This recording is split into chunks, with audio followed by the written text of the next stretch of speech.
Welcome to the Invincible Innovation Show, the podcast for changemakers.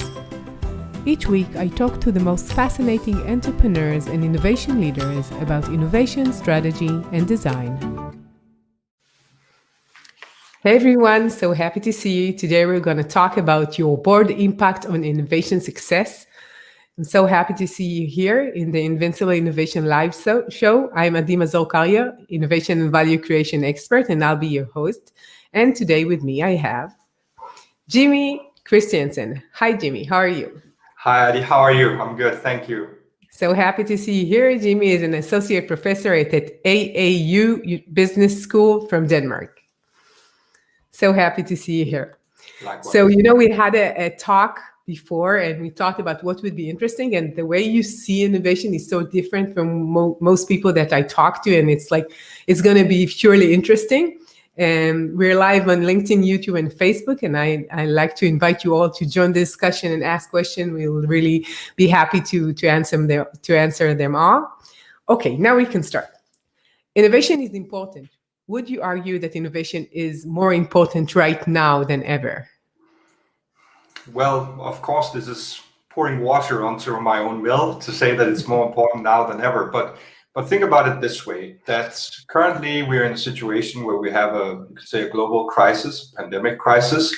Similarly, what we're seeing also is that increasingly more and more companies are being pressured on their margins, and we see industries increasingly renew themselves. So that means that the industry clock cycles are becoming shorter and shorter, so that every time an industry flips into a new area, it's becoming increasingly shorter. And of course, what makes that happen? Innovation does, new entrants does. And if large companies want to counter this development, it means, of course, we have to be better at systematically managing innovation. So yes, I would say innovation is becoming increasingly more important.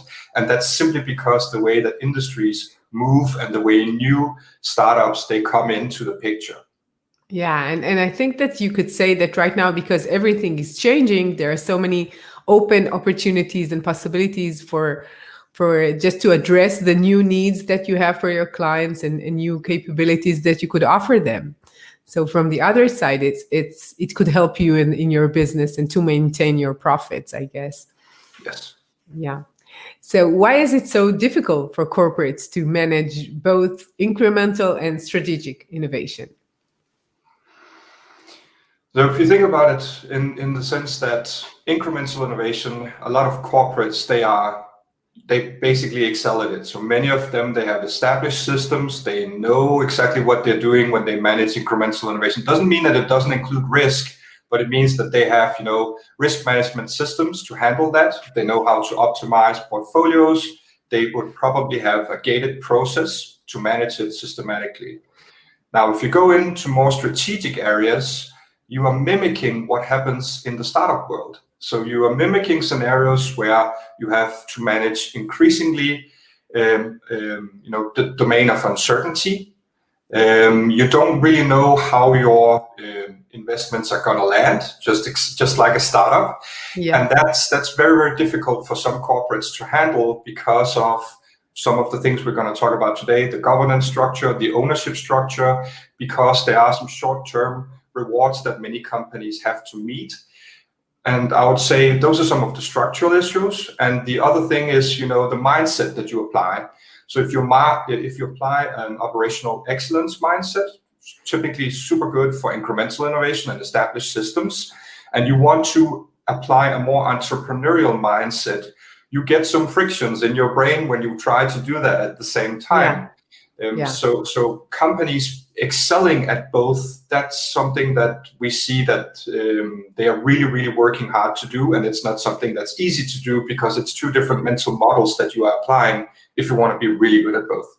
Yeah, one is like, I want to do what I do right now the best way I can do it. And the other one is what else can I do? Maybe it's totally different than what I'm doing right now. And it really demands you to be here and in the future at the same time. Especially for CEO, I guess, and people are in the C level. They have to think about two very different way of thinking, I guess. So like what would make a CEO think about these two directions in the same time, and maybe even the same importance and level of their time and efforts even? I think a good example that we can follow is someone that I really you can admire, someone like Elon Musk. Let's look at a character like that that's built up several startups and made billion-dollar exits several times. Now within the Tesla Corporation and others. But let's take Tesla as an example. In the beginning, it was all about building the best product and then making that product more affordable, then making it even more affordable, so on and so forth. That was basically the master plan by Elon Musk back then. Now we have the Model 3 coming out, and maybe, let's see, there will be an even more affordable car. In that process, since that was the plan, that was purely about being an entrepreneur and growing something to a crazy extent. And now you see in the recent years, just the recent couple of years, there is economies of scale. You have to be very focused on cost.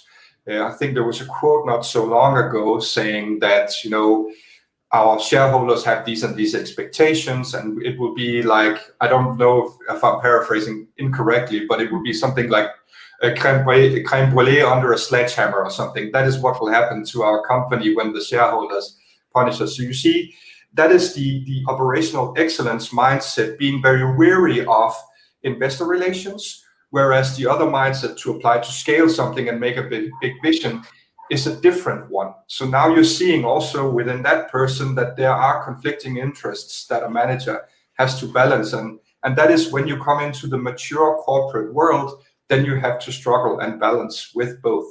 Yeah. We have a question from Andres. Let's see it together. Does anyone of you guys have experience using Lean Startup in your work in innovation? So I do, but I would love to hear if Jimmy has anything to say about Lean Startup. Thanks, Andres. Yeah, thank you very much, Anas. Yes, we do. So I'd say, within let's say the notions from Lean Startup in terms of, building a prototype or prototype and making sure that you do efficient sprints that are short. Right. That's definitely something I've worked with in my you can say in my career at our innovation group, because that's basically the essence of doing learning loops and working with the learning plan methodology. So definitely, and that's something that I would say, if you want to venture in the world of more corporate entrepreneurship and strategic innovation, that a methodology like that and similar methodologies are super powerful, because it kind of adapts a different mindset, saying that I don't make a big plan for 5 years ahead. I look forward and I do small learning sprints, and then, control my resources to the best of my ability in case it fails. Well, then I can always pivot and go into a different direction. So the notion of Lean Startup and similar methodologies is something I like very much for working particularly with strategic innovation. So excellent question, Anas. Thank you. Yeah, thank you for your question. I could just add that this is what I'm doing more or less, because I come from startups and tech, and this is how I help companies do innovation. But for me, it's like doing small bets. Instead of we know that if we'll take a few millions, place it in a factory, we know it will work because we tried it in the past. When we don't know and things that are uncertain, we need to do these small cycles and tests, and even create a portfolio with many of projects and products and services just to test them out. And from these small cycles, we learn so much, and it's so invaluable for companies right now. So thank you for your question.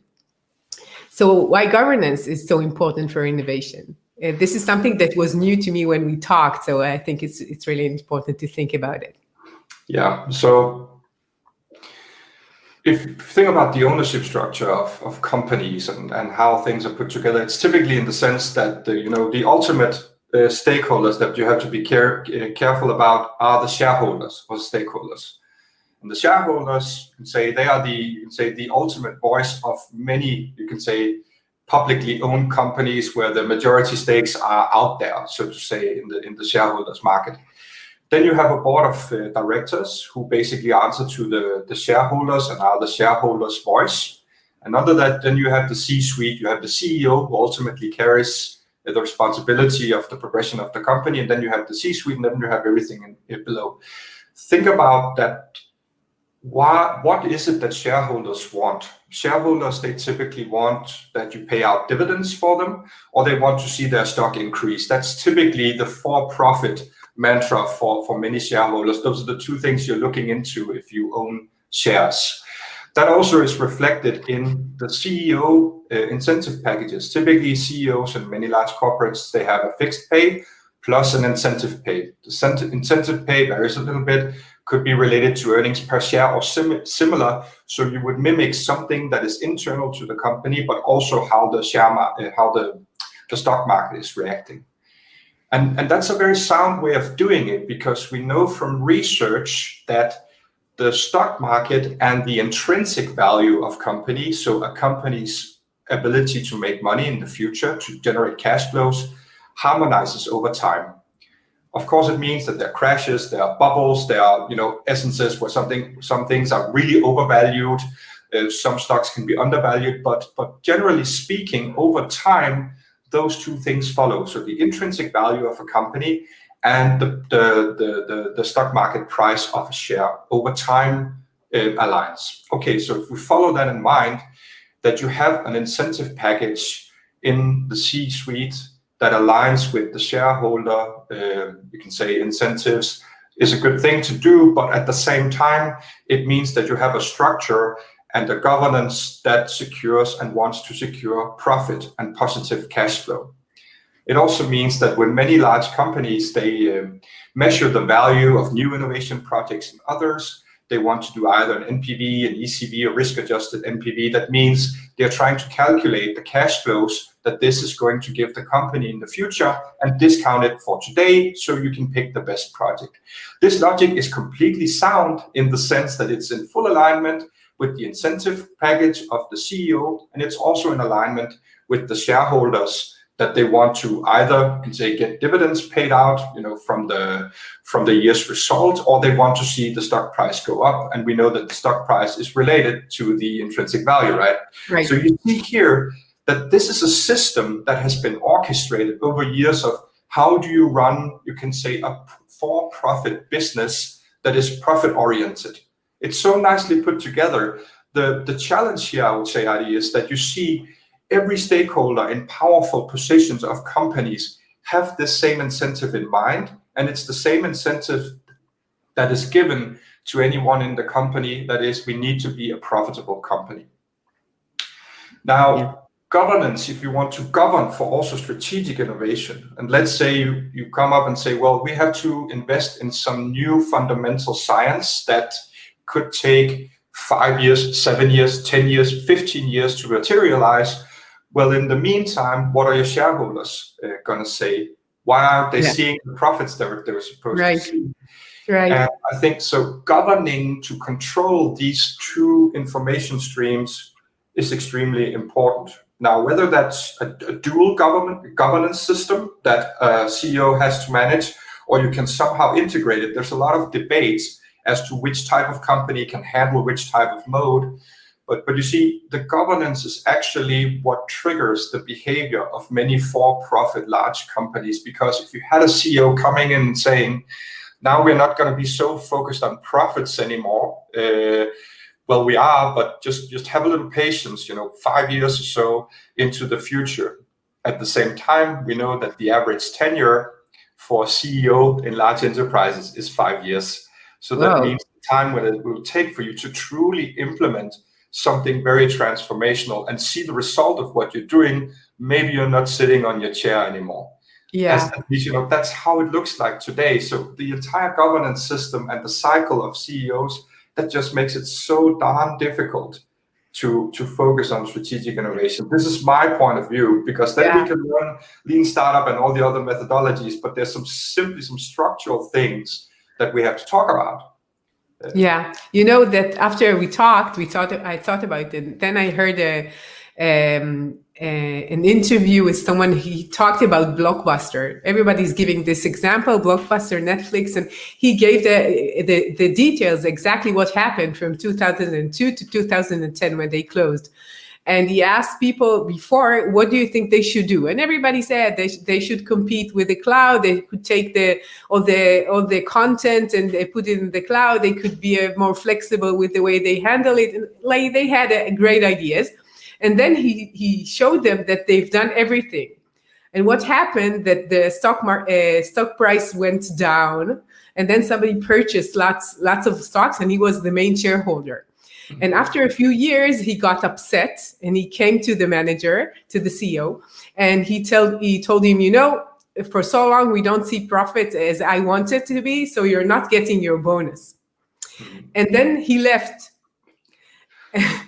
And then another CEO came, and in 3 years they closed. So he just took all the efforts for doing innovation, doing things differently, and he just put them aside, the new CEO, and then they lost the competition with Netflix, actually. So it's exactly what you're saying, and it's example that everybody's giving. And for me, it was so surprising to hear, because everybody's saying, they did not innovate, they didn't do it well, that's why Netflix won. But actually, no, they did everything that everybody suggested, but it took time and lots of money. I think they made about $400 million in putting into this change, and it took time. Mm-hmm. So that's the real story, which is exactly what you're saying. Do you know this story? I don't know this particular background story. I've always known the Blockbuster as a disruptive case. These are some very interesting details to me about the ownership and what actually happened on the stock market with Blockbuster. No, I wasn't aware. But it's intriguing that you're mentioning it now, and that it mimics, because it shows that previously you have some companies who've tried. Then you can say if the stock tanks, then that's a hostile takeover. It was an internal one, but still, then if you have a majority vote, then you can actually turn the tide of what's going on in the company if you're not satisfied with the direction. Yeah. Another thing that everybody wants to be so smart and say, I didn't think about it.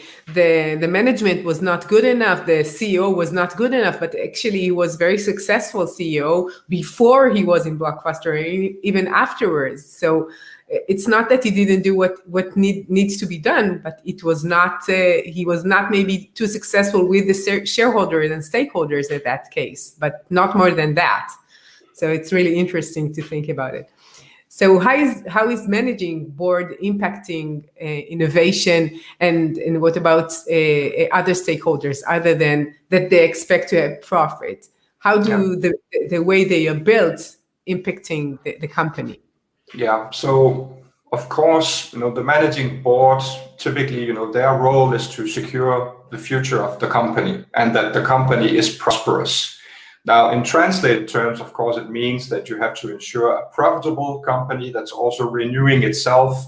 Sometimes, it's also with additional focus on the sustainable development goals or other. But in generally, to ensure the longevity of a healthy company over time, that's something that the board of directors, they have to oversee, and that's why they appoint a CEO.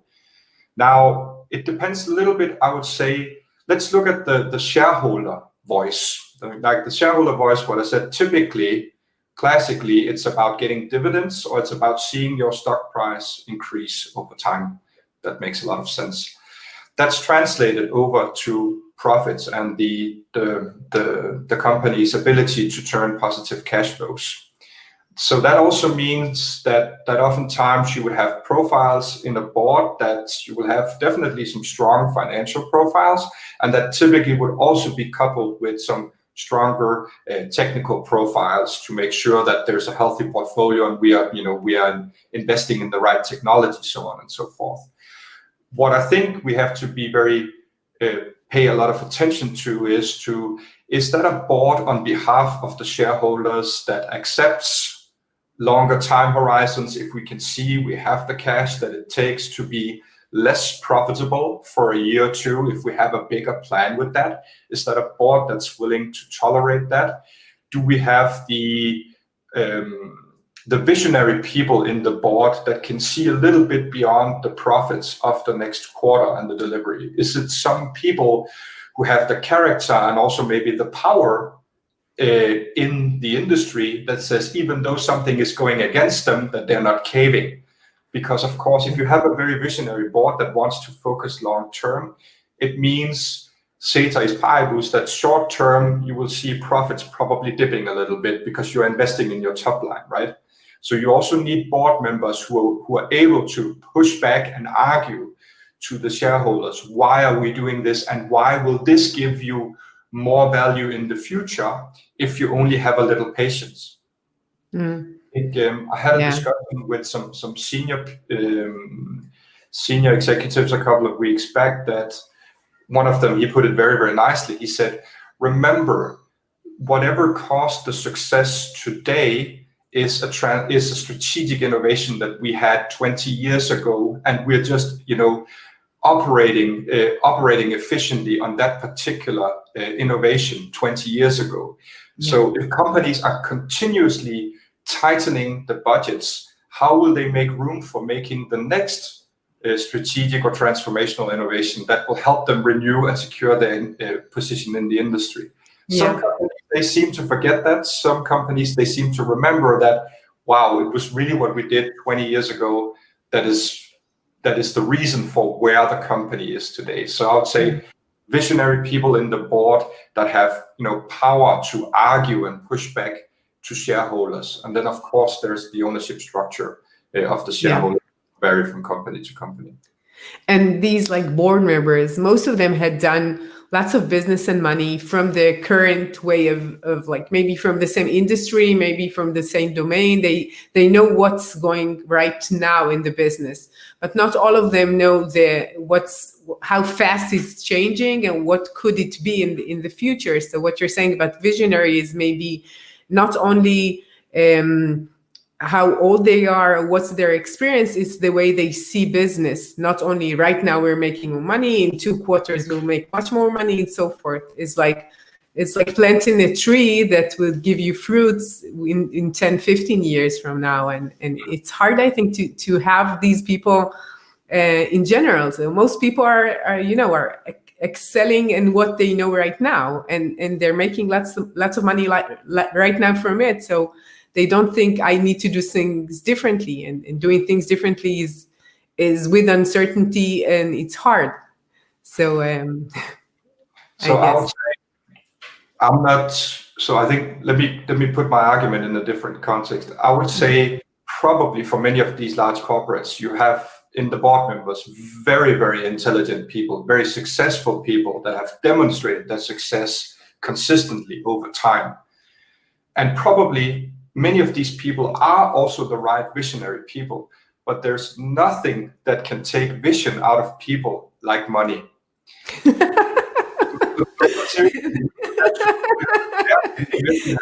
We have a government that could tell you this story too. Yes. So, but my point being here is that probably many of these people have, many have a technical background, some have a commercial background, some have made a startup, some have made huge success in the past. But if you constantly have a layer that says, we have to satisfy our shareholders in the next quarter, that's why I'm saying there's nothing that can take the vision out of people like money. So it's about, parking that discussion and saying, what happened if we missed a couple of quarters? What would happen? Well, this could happen to the stock price. It means that if we had to issue new shares, we would get this and this less. Of course, that has consequences. I'm not saying, but if we take calculated risks in how we communicate, and we're really, really focused on our shareholder communications, how much time would that buy us? And whatever time you can buy for the board, if the board is on board, that is time that you're buying for the CEO and the great people within his or her organization to do something really great. But the money part is something that we have to address so it doesn't puncture any effort that we're trying to make. Yeah, I totally understand what you're saying, and I never thought about it this way, but actually these people, of course, they are talented. It's not like I'm not questioning the fact that the board members are talented, but the way they see the world is so different than someone who is like an entrepreneur or something. Like I heard a a talk with Elon Musk. We're mentioning him second time in this talk, and he said that he thinks that management and board are seeing too much of like PowerPoint presentations and graphs, and they don't go into the floor where everything is really being done. They are not really within the factory what's going on there, and I guess that this is how he's structured. What you said about governance, so this is the structure of things. This is their role in everything. But if you want to do things differently, I think especially right now, because some even industries, I would say, cannot rely on what they know, because what they know has changed. Things are not as it was, and we know that things will continue to change afterwards. So they cannot really rely on their knowledge, which makes their lives much harder. I don't envy any CEO right now in a big corporate, that's for sure. It seems really, really tough. So what would be the best tip you can give about strategic or disruptive innovation? Of course, I think there are two ways in which you can be very successful with a company for strategic innovation. Either you can say a capability bottom up, that you can train a lot of brilliant people that you have within your organization, make them work on opportunities and projects in the strategic areas that you want to focus on, and hopefully get a success out of that. So that means train, educate, and give to your brilliant people the tools that they need to work with strategic innovation. Say that's one thing. And the other thing is really what we talked about before, the governance, that you allow this way of working, that you want to work in sprints, you want to work with uncertainty, you have longer time horizons. You need to have the governance set up for that. So you need to have the right metrics, you need to have the right reward systems for people working within this area. You need to make sure that the tools that they use, that's something that's fit for that kind of world, not another kind of world. Working, let's say, with incremental, that's a different set of tools. So you need to really enable your people also from the top down in terms of setting the right governance structure for that.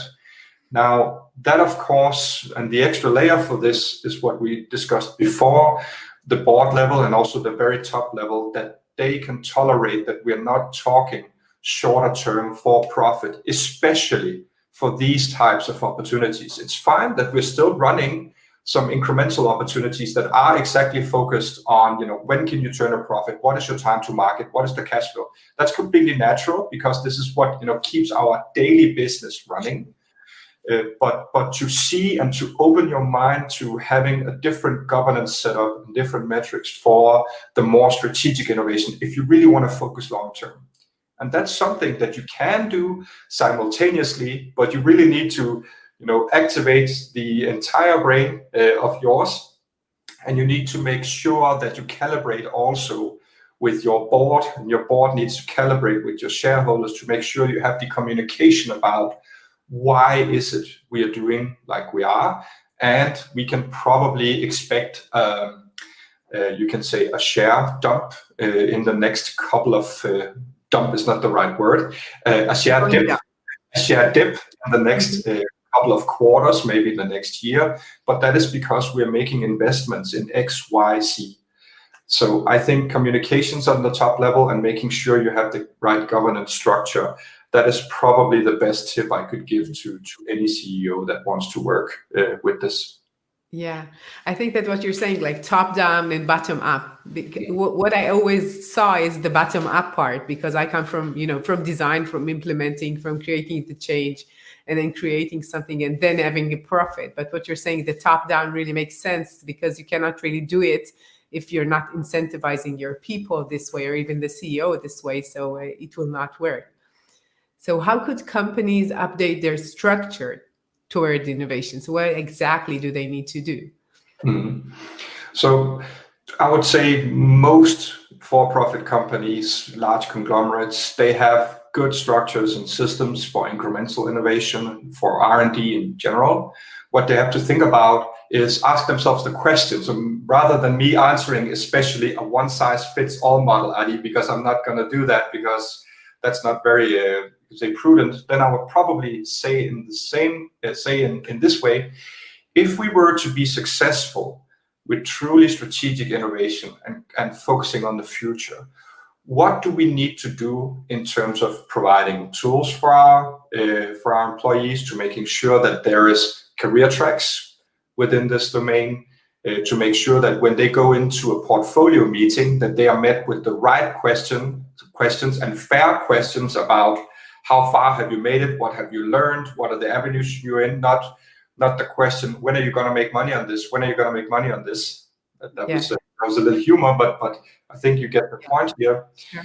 So I think those are the things you have to do, particularly to enable the people that you are working with. And then I would say also, well, structure in the top sense. The structure could technically remain the same, but it's the way that we look at that structure. So if a CEO says, there's no way I can do this within my company the way it's structured today, is it the way that it's formally structured, or is it the way that you think people are thinking that we cannot do it because this and that? So typically, many companies have some structure that would enable them to do it if they have open minds and they have good communication about what it is they're investing with in the future. So I would say updating structure would mostly happen on the, you could say, lower level, on the operational level, where people actually have to be entrepreneurs or corporate entrepreneurs. You really have to give them the playground to do that. And do you think that there is, like, you talked about training and going from bottom up. Do you think that people who are in a corporate that get their salary, everything is like very calm, they're doing more or less the same thing for years, how do you turn them into entrepreneurs in order to really change the way the output they're giving the company? I would say this is probably also, that's a very good question, Adi. I think this is also an understanding of people. It means that we have, in our company, we have many people, and some of them will be good at doing daily business and the operations that we're used to do.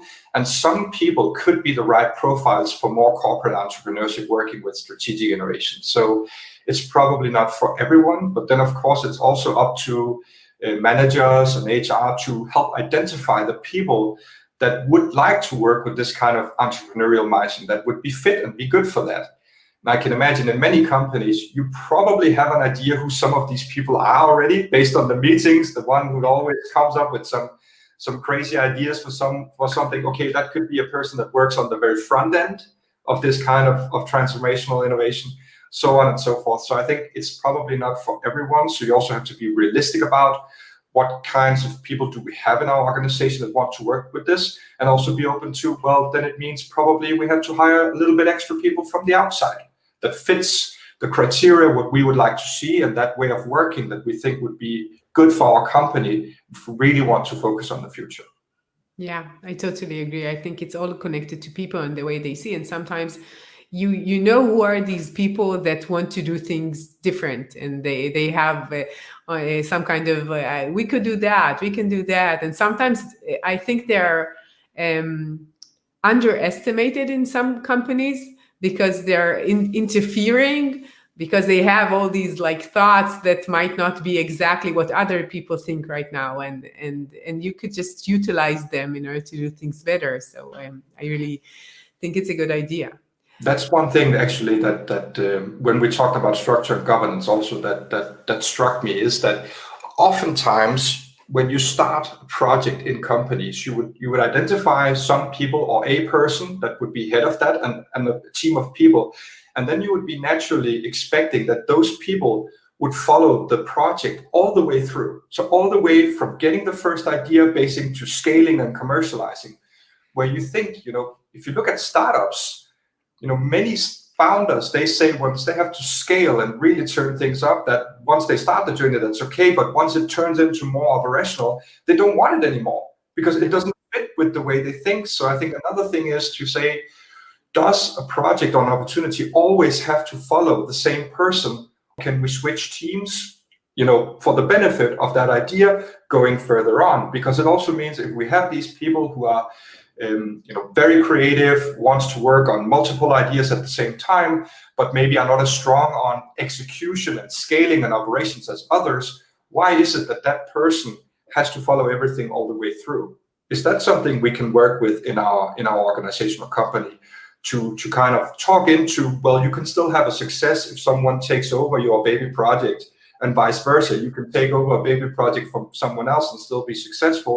The reason why we're doing this is because we really want to focus on our people and their capabilities, and we think this is the best way of doing it. So not the project, but the people who have to manage the projects. Yeah, I think that in general, if everyone in the company would know what are the strengths, what are his abilities, and really could utilize these strengths, capabilities, way of thinking, you will get much more from each people, not only from his title and the box that you place him in, and you can get more of people if you allow it, of course.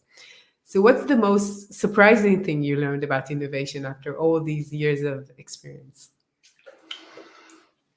I would probably say that's also the reason for we have the talk that we had today, was that many companies are really good at managing innovation. I would say also some of the companies I've been in touch with also becoming better and better at strategic innovation.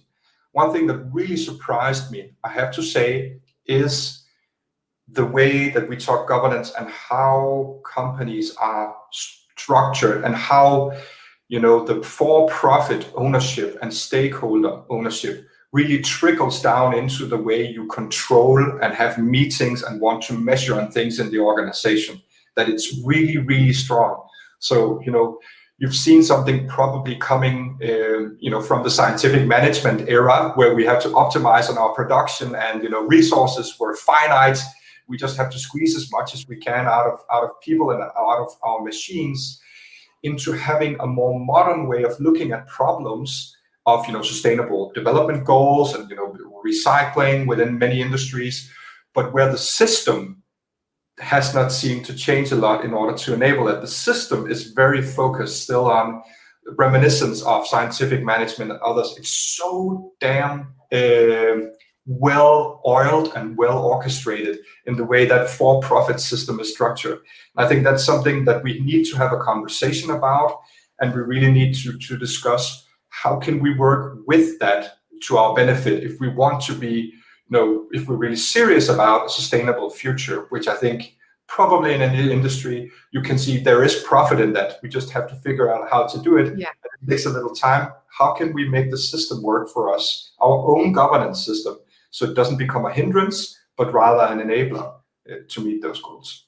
Yeah, I totally agree. I think that in general, what we're seeing right now, things are changing not from governments or not from companies. It's changing because people see things differently. They see maybe even sustainability. They see their position. They see their role.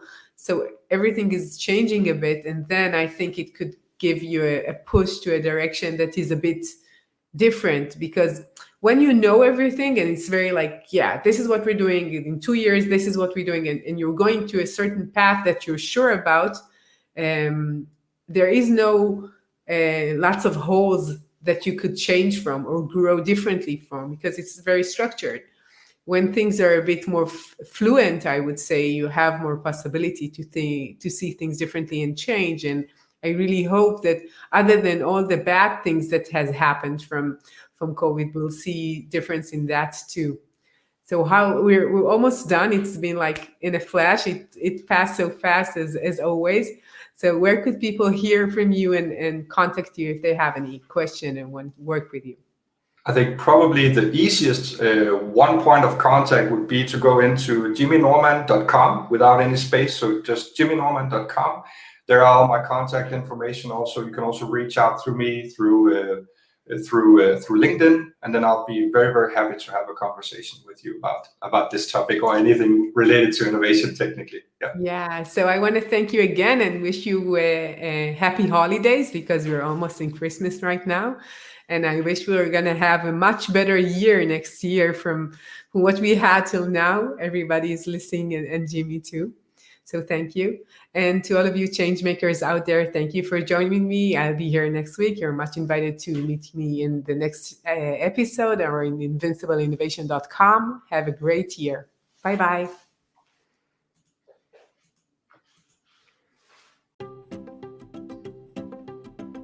I'm Mazor, Kario, and you've been listening to the Invincible Innovation Podcast. make sure to visit our website invincibleinnovation.com, where you can learn more about our programs and my book, Innovating Through Chaos.